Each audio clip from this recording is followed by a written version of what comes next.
అసలు దానియేలు గారి యొక్క ఉద్దేశం, ఆయన నిశ్చయించుకున్న తీర్మానం మనకు అర్థం కావాలి. ఈరోజు సువార్త పిలుపుని అందుకొని రక్షణలోనికి వచ్చేవారు లేదా క్రీస్తుని అంగీకరించేవారు పెద్ద వయసు కలిగిన వారి కన్నా యవనస్తులు ఎక్కువ.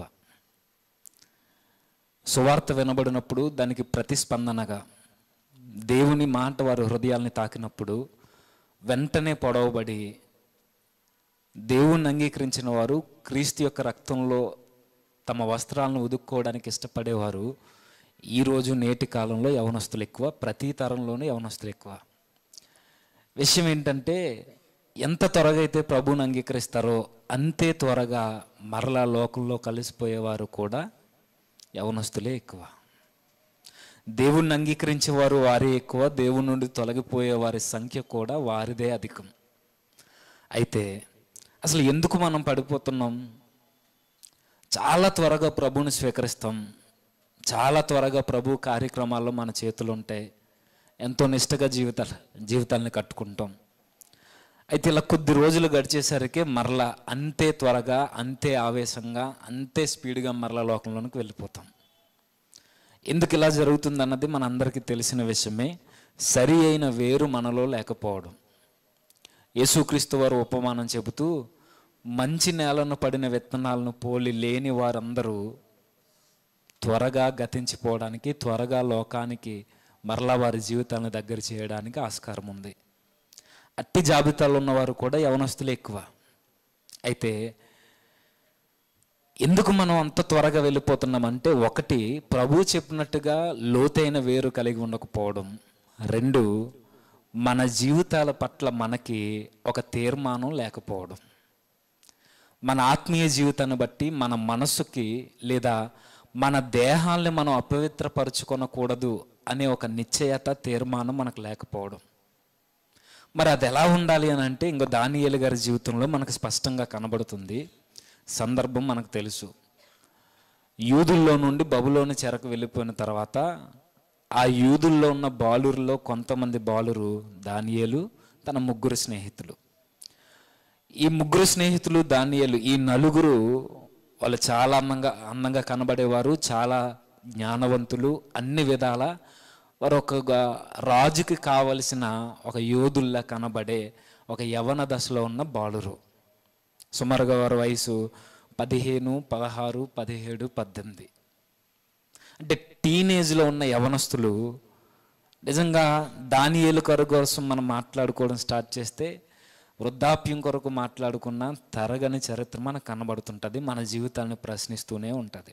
అయితే అంతా వద్దు, కానీ కేవలం ఈ భోజన విషయంలో ఆయన తీసుకున్న నిర్ణయం ఈరోజు మన జీవితాన్ని మనం అపవిత్రపరచుకోకుండా, త్వరగా లోకంలోనికి పోకుండా, ఇచ్చిన మాట ప్రకారం ఎలా మన జీవితాన్ని కట్టుకోవాలో ఈ ఒక్క మాటను మనం ఆలోచన చేద్దాం. జరుగుతున్న సందర్భం ఏంటి? ఎప్పుడైతే ఈ యూదులు, దానియేలు, మిగిలిన ముగ్గురు స్నేహితులు ఈ చెరకు వెళ్ళిపోయారో, ఈ చెరలో రాజు కొంతమంది యవనస్తులను ఏర్పరచుకున్న వారికి చక్కటి భోజన పదార్థాలని వడ్డించి వారిని ఇంకా ఉన్న అందాన్ని, ఉన్న ఆ సౌందర్యాన్ని మరింత పెంపొందించి రాజు దర్బారులో పనిచేసే యువకులుగా వారిని రెడీ చేయాలన్నది ఇది రాజాజ్ఞ. దీనికి చక్కటి భోజన వసతులు, రాజుకి ఏదైతే ఫుడ్ మెనూ ఉండేదో దానికన్నా గొప్పదైనది, దానిలోనిది, రాజు బల్లమైనది సహా వీరికి ఏది కావాలంటే వారు తినడానికి ఆ రాజు వీరికి అనుమతి ఇచ్చాడు. అయితే రాజు భోజనంలో కావచ్చు, ఆ బబులోనులో కావచ్చు, వారు ఎక్కువగా భుజించేది బలివేయబడిన మాంసము లేదా యూదులు అసహించుకుని దేవుడు వద్దన్న జంతువుల మాంసము. అది పంది కావచ్చు, మిగిలినవి కావచ్చు, దేవుడు వద్దన్న విగ్రహార్పితాలకు సంబంధించిన భోజనం కావచ్చు.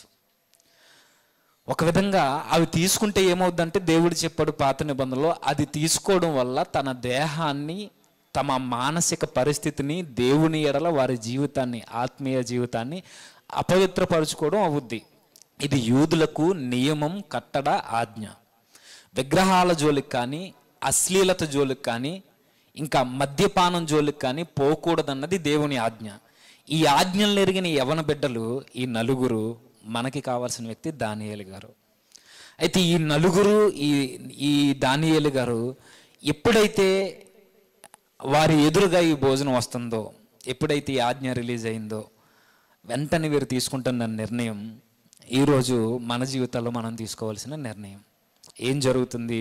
ఇప్పుడు 8వ వచనం, రాజు భుజించు భోజనమును పానము చేయు ద్రాక్షారసమును పుచ్చుకొని తన్ను అపవిత్రపరచుకొనకూడదని దానియేలు ఉద్దేశించి తాను అపవిత్రుడు కాకుండానట్లు వాటిని పుచ్చుకొనకుండా సెలవిమ్మని నపుంసకుల అధిపతిని వేడుకొనగా. మీరు జాగ్రత్తగా అబ్జర్వ్ చేయండి. రాజు భుజించు భోజనమును పానము చేయు ద్రాక్షారసమును పుచ్చుకొని తన్ను అపవిత్రపరచుకొనకూడదని దానియేలు ఉద్దేశించి.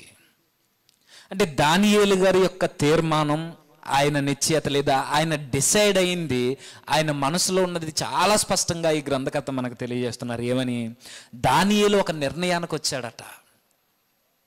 మన జీవితంలో మన దేహాల్ని, మన ఆత్మీయ జీవితాల్ని లేదా రక్షణలోనికి వచ్చిన తర్వాత మన రక్షణ కోల్పోకుండా మన జీవితాల్ని మనం ఎలా కట్టుకోవాలి అంటే ఒక బలమైన తీర్మానం ఉండాలని దానియేలు గారు చెప్పకనే చెబుతున్నాడు. ఆయన ఈరోజు ఎందుకు మనం ఇంత త్వరగా లోకంలోని కలిసిపోవడానికి కారణం ఏంటంటే దానియేలు గారే చెబుతున్నారు, ఒక బలమైన తీర్మానం, బలమైన నిర్ణయం, బలమైన నిశ్చయతతో కూడిన ఆలోచన మన జీవితాల్లో మనం తీసుకోవట్లేదు కాబట్టే మనం త్వరగా లోకం వైపు అడుగులు వేస్తున్నాం. దానియేలు గారు మనకి ఎలా కనబడుతున్నారంటే, భోజనం కళ్ళెదుట కనబడుతుంది, దాన్ని తీసుకుంటే అడిగేవాడు కూడా ఎవరు లేరు. దాన్ని భుజించిన, దాన్ని స్వీకరించిన లేదా బబులోనీయులతో కలిసిపోయి మద్యపానం చేసిన, ఆహారాన్ని భుజించిన, విగ్రహాలకు అర్పించినవి తిన్నా లేదా పంది మాంసం తిన్నా, ఏది తిన్నా దానియేలుని అడిగేవారు ఎవరు లేరు, ప్రశ్నించేవారు లేరు. నువ్వు చేస్తున్నది తప్పు అని ఏలెత్తి చూపేవారు కూడా ఎవరు లేరు. కానీ ఇలాంటి టైంలో కూడా తన నిర్ణయాన్ని మీరు గమనించండి. రాజు భోజనం కళ్ళెదురుగా వారికి వస్తున్నప్పుడు ఆయన ఉద్దేశించాడట. ఏమని? తన్ను అపవిత్రపరచుకొనకూడదని దానియేలు ఉద్దేశించి. నిజంగా మనం లోకం వైపు మనం పరుగులు పెడుతున్నప్పుడు మనకు అనిపిస్తుంటుంది అప్పుడప్పుడు, ఈ పాపం చేయకుండా దేవుడు నన్ను ఆపొచ్చు కదా, ఈ తప్పుడు క్రియలు చూడకుండా దేవుడు నన్ను ఆపొచ్చు కదా, ఈ చెడు మాట మాట్లాడకుండా దేవుడు నన్ను ఆపొచ్చు కదా, లేదా ఈ చెడు పనుల్లో, ఈ పాపంలో నేను చేతులు పెట్టకుండా దేవుడే ఏదోలా హెచ్చరికలు చేసి నన్ను ఆపొచ్చు కదా అంటే దేవుడు ఆపడు. ఎందుకు ఆపడంటే ఎప్పుడైతే మన జీవితంలో మన నిర్ణయాల్లో ఒక ఉద్దేశం, ఒక తీర్మానం, నా దేహాన్ని నేను అపవిత్రపరచుకొనకూడదు అని ఎప్పుడైతే మనం నిర్ణయించుకున్నామో దేవుడు మన జీవితాల్లో కలగజేసుకోడు. దేవుడు ఎప్పుడు కలగజేసుకుంటాడు అంటే ఇదిగో దానియేలు గారి జీవితంలో ఎప్పుడైతే తన నిర్ణయం తీసుకున్నాడు, ఏమని? నా దేహాన్ని నేను అపవిత్రపరచుకొనకూడదు, నా ఆత్మీయ జీవితాన్ని నేను నా తండ్రి అయిన దేవుని ఎదుట అపవిత్రపరచుకొనకూడదని దానియేలు ఉద్దేశించుకున్న తర్వాత దేవుడు తన జీవితంలో కలుగజేసుకోవడం స్టార్ట్ చేశాడు. ముందు నిర్ణయం మన జీవితంలోనే, మన చేతుల్లోనే ఉంటుంది. దానియేలు చేతుల్లో కూడా అదే ఉంది. తిన్నా అడిగేవారు లేరు, తినకపోయినా అడిగేవారు లేదు. కానీ దేవుడు నన్ను చూస్తున్నాడని తన జీవితం కొరకు తానే నిర్ణయం తీసుకున్నాడు. ఏమని? ఉద్దేశించుకున్నాడట. అంటే నిశ్చయించుకున్నాడు, నిర్ణయించుకున్నాడు, తన కమిట్మెంట్తో ఉన్నాడు, నేను దాని జోలికి పోను. ఎప్పుడైతే ఆ నిర్ణయం తీసుకున్నాడో వెంటనే కింద వచనంలో మనకు కనబడుతుంది, చదువుదాం. దానియేలు ఉద్దేశించి తాను అపవిత్రుడు కాకుండానట్లు వాటిని పుచ్చుకొనకుండా సెలవిమ్మని నపుంసకుల అధిపతిని వేడుకొనగా దేవుడు నపుంసకుల అధిపతి దృష్టికి దానియేలునకు కృపా కటాక్షము అనుగ్రహించిన. మీరు ఆ లైన్ అబ్జర్వ్ చేయండి. దానియేలు ఎప్పుడైతే ఉద్దేశించుకున్నాడో, దానియేలు ఎప్పుడైతే నిర్ణయం తీసుకున్నాడో, బలమైన నిర్ణయం ఎప్పుడైతే తీర్మానించుకున్నాడో అప్పుడు దేవుడు తన జీవితంలో కార్యం చేయడం స్టార్ట్ చేశాడు. అర్థమవుతుందా? అంతకు ముందే దేవుడు తన నపుంసకుల అధిపతి దృష్టికి కటాక్షం అనుగ్రహించలేదు. దానియేలు నిర్ణయించుకున్న తర్వాత దేవుడు నపుంసకుల అధిపతి దృష్టికి దానియేలు మీద కృపా కటాక్షం అనుగ్రహించ దేవుడు కలగజేసుకున్నాడట. అంటే మనకు అర్థమవుతుంది స్పష్టంగా, మన నిర్ణయాన్ని బట్టే దేవుడు మనల్ని నడిపిస్తాడు. మనం తీసుకునే బలమైన నిర్ణయాలను బట్టే దేవుడు మన మార్గాల్ని విశాలపరుస్తాడు. దేవుడు నన్ను ఆపొచ్చు కదా అంటే ఆపుతాడు. నేను ఈ తప్పు చేయను, నేను ఈ సంబంధమైన విషయాల్లో లేదా దేవునికి నచ్చని ఏ విషయంలోనూ నేను తప్పు చేయనని ఎప్పుడైతే నువ్వు తీర్మానించుకుంటావో, ఎప్పుడైతే నువ్వు నిర్ణయించుకుంటావో, అప్పుడు దేవుడు నీ విషయంలో జోక్యం చేసుకోవడం స్టార్ట్ చేస్తాడు. దానియేలు విషయంలో అదే జరుగుతుంది. అందుకే మన కొత్త నిబంధనలో కనబడుతుంది, దేవుని మూలముగా పుట్టిన వాడెవడు పాపము చేయడు, తన్ను తాను వాడు భద్రం చేసుకుంటాడట. ఆ మాట కిందే ఉంటుంది మనకు యోహాను పత్రిక 5వ అధ్యాయంలో. దేవుని మూలంగా పుట్టినవాడు పాపం చేయకపోతే ఏం చేస్తాడు? తన్ను తాను భద్రం చేసుకుంటాడు. తన్ను తాను భద్రం చేసుకుంటే ఏమవుద్ది? తన్ను తాను భద్రం చేసుకుంటే అపవాది వానిని ముట్టడు. అంటే ఎవరైతే మనల్ని మనం భద్రం చేసుకోవడానికి దేవుని ఆధీనంలోనికి వెళ్ళిపోతామో అపవాది అప్పుడు మనల్ని ముట్టడట. మీకేం అర్థమవుతుందో నాకు తెలియదు, కానీ ఎప్పుడైతే మనం బలమైన నిర్ణయం తీసుకుంటామో, ఎప్పుడైతే మనం ఒక తీర్మానంలోనికి వస్తామో, ఇక నా దేహాన్ని ఏ కార్యక్రమం ద్వారా ఇది దేవునికి ఆలయం అని నిశ్చయించుకుని దేవునికి నచ్చని ఏ కార్యము నా జీవితంలో జరగడానికి వీల్లేదని బలముగా తీర్మానించుకుంటావో అపవాది కూడా నిన్ను ముట్టుకోవడానికి బయటపడతాడు. అదే చెబుతున్నది యోహాను పత్రిక. ఒకసారి చూద్దాం. యోహాను పత్రిక 5వ అధ్యాయం, మొదటి యోహాను పత్రిక 5వ అధ్యాయం. 5వ అధ్యాయం ఎన్ని వచనమమ్మా? 18. 17వ వచనం చదువుతాం. సకల దుర్నీతియు పాపము, అయితే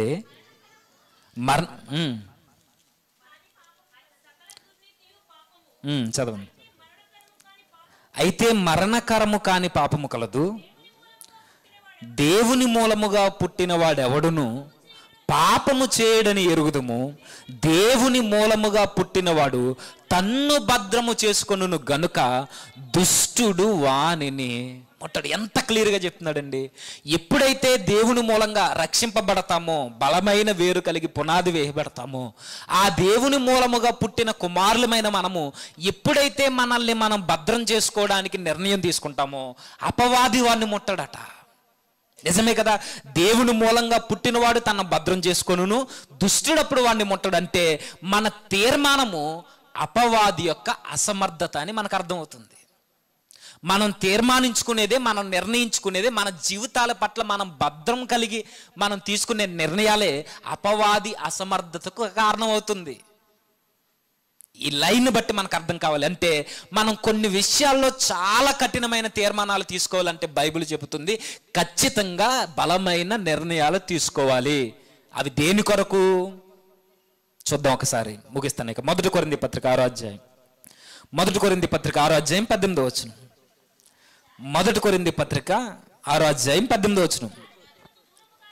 జారత్వమునకు దూరముగా పారిపోడి మనుషుడు చేయి ప్రతి పాపమును దేహమునకు వెలుపల ఉన్నది గాని జారత్వము చేయవాడు తన సొంత శరీరమునకు హానికరముగా పాపము చేయుచున్నాడు. మనకు మొదటి లైన్లోనే కనబడుతుంది.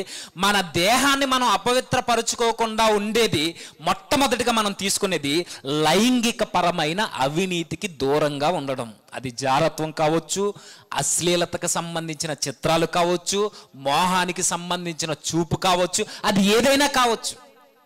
ఏదైతే జారత్వంలోనికి, లైంగిక అవినీతిలోనికి దింపుతుందో దానికి మనం దూరంగా ఉండడానికి ముందు బలమైన నిర్ణయం తీసుకోవాలంటే ఈ మాటలు ప్రత్యేకంగా యవనస్తుల కొరకే చెబుతున్నా.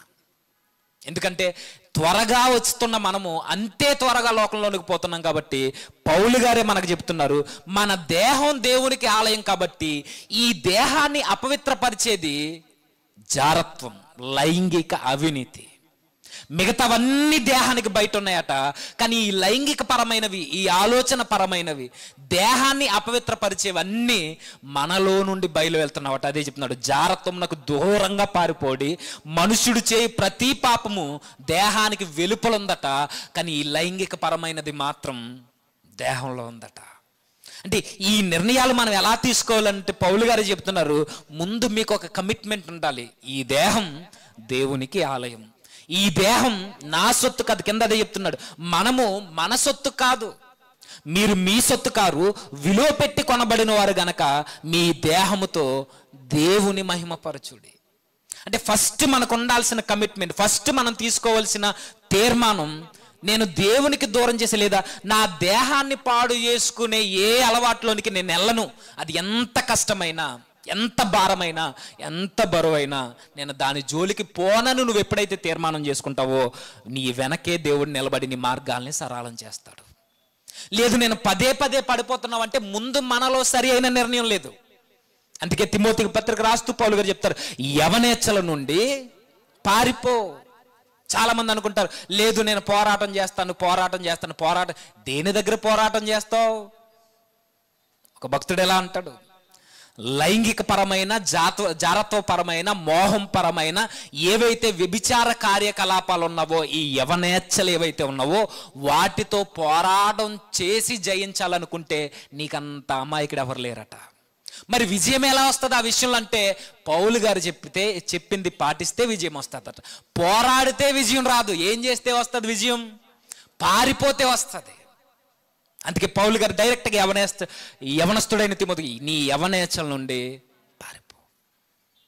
యవనేచ్ఛల నుండి పారిపోవాలన్నది అది ఒక ఆజ్ఞగా తిమోతికి ఇస్తున్నాడంటే, ఈరోజు యవనస్తులకు మనకు కూడా అదే ఆజ్ఞ.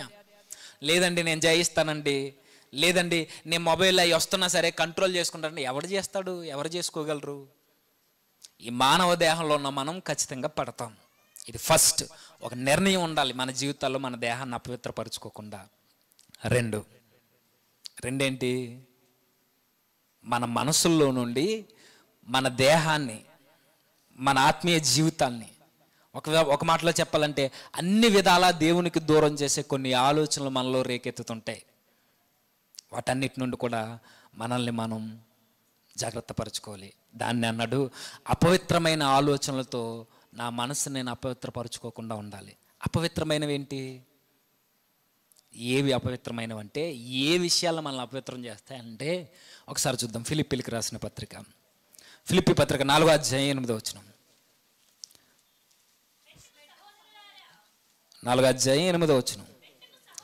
మెట్టుకు సహోదరులారా, ఏ యోగ్యత అయినను మెప్పైనను ఉండిన ఎడల ఏవి సత్యమైనవో, ఏవి మాన్యమైనవో, ఏవి నాణ్యమైనవో, న్యాయమైనవో, ఏవి అపవిత్రమైనవో, ఏవి పవిత్రమైనవో, ఏవి రమ్యమైనవో, ఏవి ఖ్యాతి గలవో వాటి మీద ధ్యానం ఎంచుకున్నాడు. ఒకసారి నేను చదువుతాను చూడండి. మెట్టుకు సహోదరులారా, ఏ యోగ్యత అయినను మెప్పైనను ఉండిన ఎడల ఏవి సత్యమైనవో, ఏవి మాన్యమైనవో, ఏవి న్యాయమైనవో, ఏవి పవిత్రమైనవో, ఏవి రమ్యమైనవో. ఇక్కడ ఈ లిస్ట్ అంతా దేనికోసం చెప్తున్నాడు? ఏదైతే పవిత్రమైనదో, ఏదైతే మన జీవితాల్ని కాపాడేదో ఆ లిస్ట్ అంతా చెబుతున్నాడు. లేదా ఏదైతే పడిపోకుండా ఉండాలంటే ఏటిని చూడాలో చెబుతున్నాడు. ఇప్పుడు వీటికి రివర్స్ ఆలోచించండి. మన మనసుల్ని కాపాడేది లేదా మన దేహాల్ని అపవిత్రపరచుకోకుండా ఉండేవి ఈ లిస్ట్ అయితే, ఇప్పుడు వీటికి రివర్స్. ఇవి చేస్తే దేహాలు బాగుంటాయి, ఇవి చేస్తే మన ఆత్మీయ జీవితం బాగుంటుంది, ఇది చేస్తే అన్ని విధాల దేవుని కుమారులుగా దేవునితో సంబంధం కలిగి ఉంటాం.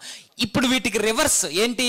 ఇవి చేయకపోతే మనం దేవునికి దూరం అవుతాం, ఇవి చేయకపోతే మన దేహాలను అపవిత్రపరచుకుంటాం, ఇవి చేయకపోతే మన ఆత్మీయ జీవితం కుంటి పడిపోద్ది, మరలా లోకం వైపు చూస్తాం. ఇప్పుడు చదవండి.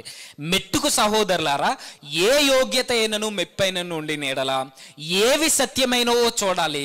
అవి చూస్తే జీవితాలు బాగుంటాయి. ఏవి సత్యము కాదో వాటిని వెతుకుతున్నాం అనుకో, మన జీవితాలు ఏమవుతాయి? పాడవుతాయి. నెక్స్ట్, ఏవి మాన్యమైనవో అంటే ఏవి మాన్యమైనవో, ఏవి విలువ కలిగినవో, ఏవి మంచివో వాటన్నిటిని వెతకాలి. ఇవి కాకుండా ఏవి చెడ్డవో, ఏవి పనికిరానివో, ఏవి మన జీవితాల్ని నాశనం చేస్తాయో అవి మనకు తెలుసు, అవి వివరించిన అవసరం లేదు. వాటిని మనం వెతికితే మన మనసుల్ని మనమే మన ఆలోచనలతో అపవిత్రపరుచుకుంటామట. అసత్యమైనవి, మాన్యము కానివి, అన్యాయమైనవి, అపవిత్రమైనవి, రమ్యము కానివి, అపఖ్యాతి కలిగినవి, ప్రశంసింపబడకూడనివి, మంచివి కానివి ఏవైనా ఉంటే వాటన్నిటినీ విసర్జించాలట. అంటే వీటికి రివర్సే చెబుతున్నాడు ఈయన. ఇవి వెతికితే బాగుంటే, ఇవి వెతకపోతే బాగు. కానీ మనం వెతకం. వెతకాల్సిన వాటిని వెతకం, పట్టుకోవాల్సిన వాటిని పట్టుకోం. ఒక మాటలో చెప్పాలంటే సోమరవారులా మనం ప్రవర్తిస్తాం. సోమరవాని మనసు ఎలా ఉంటుందంటే పనికిరానివన్నీ పట్టించుకుంటాడు, పనికొచ్చేవి దేని కొరకు ప్రాకులాడరు. అందుకే బైబిల్ అంటది, బైబిల్ గ్రంథకర్తలు, సోమరవాని యొక్క మనసు అపవాది యొక్క కర్మాగారం లాంటిది. ఎన్నో ఆలోచనలు వస్తాయి ఏ పని పడలేకపోతే. సత్యమైన వాటి కొరకు మనం ప్రాకులాడకపోతే, ఏవి మన జీవితాలకి మేలు చేస్తాయో వాటి వెనక పరిగెట్టకపోతే, మన అంతర్జాలంలో పాపపు ఆలోచనలు రేకెత్తించే ప్రాంతాలకి మనం పరుగులు పెడతాం. పౌలు గారు పదే పదే చెప్తున్నారు, పరిగెట్టండి, అక్కడ ఉండకండి, పరిగెట్టండి. మరి వీటన్నిటి నుండి నేను ఎలా రక్షించుకోవాలనంటే కీర్తనల గ్రంథం చెప్తుంది, ఇదిగో నా మనసులో నేను నీ వాక్యాన్ని ఉంచుకొని ఉన్నాను, నా మనసులో నీ వాక్యాన్ని ఉంచుకున్నాను, నా దేహానికి ఆలయమైన నా ప్రభుని నా దేహంలో నా మనసులో నేను ఉంచుకున్నాను, నేను ధ్యానిస్తాను, నేను ఎల్లప్పుడూ దాన్ని చదువుతాను, దాన్ని బట్టే హర్షిస్తాను, నేను దాన్ని మర్చిపోను. ఇవి మాన్యమైనవి. ఇవి ఉంటే, ఈ తీర్మానాలు మనకుంటే, దానియేలు గారిలా ఎలాంటి పరిస్థితుల్లో అయినా మన ఉద్దేశాలు తీసుకుంటే మన జీవితాల్లో కూడా ప్రభు కలుగజేసుకుంటాడు. ఇంకా చాలా విషయాలు ఉన్నాయి, ఇంకా చాలా విషయాలు టూకీగా మాట్లాడుకోగలిగితే, దుష్ట సహవాసాల పట్ల కూడా మనం సరి అయిన తీర్మానం తీసుకోవాలి. మన మాటలను బట్టి కూడా సరి అయిన తీర్మానం తీసుకోవాలి. ఎందుకంటే నాలుకను కంట్రోల్ చేస్తే సర్వ శరీరము మన కంట్రోల్లో ఉంటుందట. ఏకపత్రిక అదే కదా చెబుతుంది. ఒక్క నాలుక చెడ్డ మాటలు పలుకకుండా మన నాలుకను మనం కంట్రోల్ చేస్తే సర్వ శరీరాన్ని మనం కంట్రోల్ చేసినట్టట. అంటే దేహాన్ని అపవిత్రపరిచేవి, ఆత్మీయ జీవితాన్ని అంధకారంలోకి నెట్టేసేది నాలుక కూడా ఒక ముఖ్యమైన పాత్రను పోషిస్తుంది. దుష్ట సహవాసాలు అనగానే మనం మారక ముందు ఏ సహవాసాలు అయితే ఉన్నావో ఆ సహవాసాలను వచ్చి క్రొత్త సహవాసాలను ఎత్తుక్కుంటావు. సన్నిధిలో క్రొత్త సహవాసాలు ఎదుకున్న తర్వాత కూడా మరలా దుష్ట సాంగత్యం చేస్తూనే మన జీవితాలు ఉంటే వారి ప్రభావం నా మీద పెద్ద లేదనుకోకు. పౌలు డైరెక్ట్గా చెప్పాడు, దుష్ట సాంగత్యం ఖచ్చితంగా నువ్వెంత మంచోడువైనా నీ నడవడికను ఖచ్చితంగా చెరిపేస్తుంది. అందుకే కొన్ని తీర్మానాలు బలముగా ఉండాలి. తిన్నంటే తిన్ను, చేయనంటే చేయను, చూడనంటే చూడను, మాట్లాడనంటే మాట్లాడను, ఎదుటివారిని బాధ పెట్టే మాటలు నా నోట రాదు. కొన్ని బలమైన నిర్ణయాలు ఉంటే అప్పుడు దేవుడు మనలో ఉండి మనల్ని ముందుకు నడిపిస్తూ ఉంటాడు. ఆ నిర్ణయాలు తీసుకోవడానికి కూడా మనకు సహాయం చేసేది పరిశుద్ధాత్మ దేవుడే. ఆ కొరింథీ పత్రికలో అదే చెప్తాడు, మనం ప్రభుతో ఎప్పుడైతే కలిసి ఉంటామో మనం ఏకాత్మయే ఉంటామట. మన ఆలయం లేదా మన దేహం పరిశుద్ధాత్మకు ఆలయం. ఎప్పుడైతే ఆయనకు అవకాశం ఇస్తామో ఇలాంటి బలమైన నిర్ణయాలు తీసుకుంటాం. దానియేలు గారి చుట్టూ ఎన్నో వ్యభిచార కార్యకలాపాలు జరుగుతాయి. బబులోన్లో వేశ్య సాంగత్యం ఉంటుంది, అక్కడ విగ్రహారాధన ఉంటుంది, విగ్రహాలకు బలిచ్చిన వాటి విషయం ఉంటుంది, అసహ్యమైన ఉంటాయి, చెడు సహవాసాలు ఉంటాయి. వీటన్నిటి నుండి తను తీసుకున్న నిర్ణయం, తన మనసులో తన జీవితం కొరకు నిర్ణయించుకున్నాడు, నన్ను నేను అపవిత్రపరచుకోకుండా ఒక బలమైన నిర్ణయం తీసుకుంటానని. తీసుకోగానే దేవుడు కలుగజేసుకుని ఆ నపుంసకుల అధిపతి దృష్టికి కృపా కటాక్షములు కలిగేలా దానియేలు ఎడల జాలి కలిగే మనసును రప్పించాడు, మంచి మనసును రప్పించాడు. తను ఏదైతే కట్టుబడి ఉన్నాడో తను నెరవేర్చడానికి దేవుడు ద్వారాలను తెరిచాడు. మనం కూడా త్వరగా పడిపోకుండా ఉండాలి అని అంటే మనం చేయాల్సింది కొన్ని విషయాల్లో బలంగా నిర్ణయాలు తీసుకోవాలి. ఒకవేళ నీ మొబైల్ నేను ఇబ్బంది పెడుతుందనుకో, వాడడం మానేస్తానని నిర్ణయం తీసుకోవడమే. నువ్వు వెళ్ళే ప్రాంతాలు నేను ఇబ్బంది పెడుతున్నాయి ఎందుకో, నేను ఇంకా అక్కడికి వెళ్ళనని నిర్ణయం తీసుకోవడమే. కొన్ని కఠినంగానే ఉండాలి. ప్రభువే చెప్పాడు, నీ కుడి చేయి నీకు ఆటంకం అయితే తీసేయి, అలా నరికేసుకోమని కదా దాని ఉద్దేశం. నీకు ప్రధానమైనది ఏదైతే ఉందో, నీకు ఏదైతే ముఖ్యమైన పాత్రను పోషిస్తుందో నీ జీవితంలో దేవునికి దూరం చేయడానికి, దాన్ని కట్ చేయమంటున్నాడు ప్రభు. కాబట్టి మనం చేయాల్సింది కొన్ని నిర్ణయాలు బలంగా తీసుకుందాం, తీర్మానించుకుందాం. దేవుణ్ణి మన జీవితంలోకి ఆహ్వానించి మనల్ని మనం భద్రం చేసుకోవడానికి పరిశుద్ధాత్మునికి అవకాశం ఇద్దాం. మరిన్ని మాట్లాడిన ద్వారా విందాం. తల్ల ఉంచని ప్రార్థన చేద్దాం.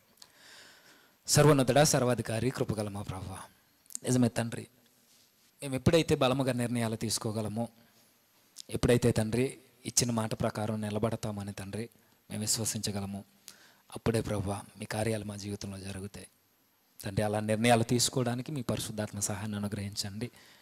తీసుకున్న నిర్ణయం ప్రకారం కట్టుబడి ఉండడానికి, అపవాది యొక్క అసమర్థతను మా జీవితాల్లో చూడడానికి ప్రభువా మీ పరిశుద్ధాత్మతో మమ్మల్ని ముందుకు నడిపిస్తారని ఆశపడుతూ మరి